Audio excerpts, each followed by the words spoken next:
défis, je suis congolais et je vis sur ma terre. Les défis sont restés les mêmes depuis 60 jusqu'à aujourd'hui. Qu'est-ce qui me pousse à dire? Le politique congolais, qu'il soit au gouvernement, qu'il soit au Parlement, au Sénat, ou n'importe où dans l'administration, il est, comme disent les Anglais, selfish. Ils considèrent la chose publique comme leur bien privé au détriment des populations.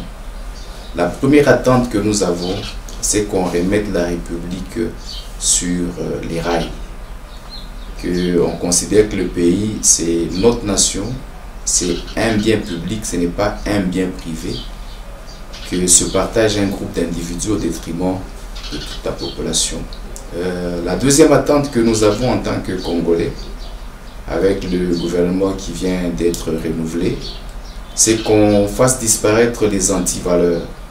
Par antivaleurs, je vois le clientélisme, il y a la concussion, il y a la corruption, à ne pas confondre avec la concussion, et nous avons aussi la gabegie financière et l'injustice.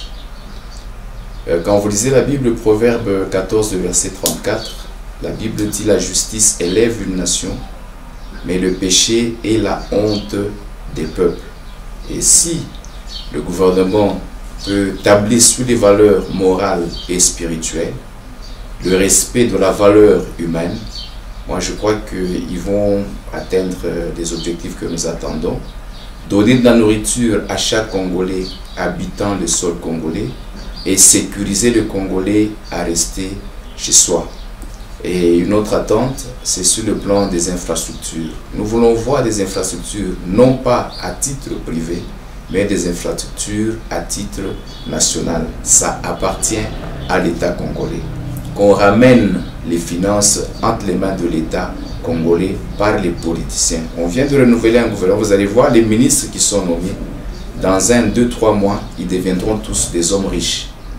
D'où leur viendra cet argent? La question reste posée. Il faudrait que le peuple se retrouve. Nous sommes au XXIe siècle. Nous attendons de ce gouvernement le donner et le recevoir. Nous payons nos taxes. Nous devons voir le résultat de ces taxes que nous avons payées. Et nous, en tant que population, nous allons accompagner ce gouvernement qui nous met en sécurité, qui privilégie l'intérêt du peuple, l'intérêt de la République.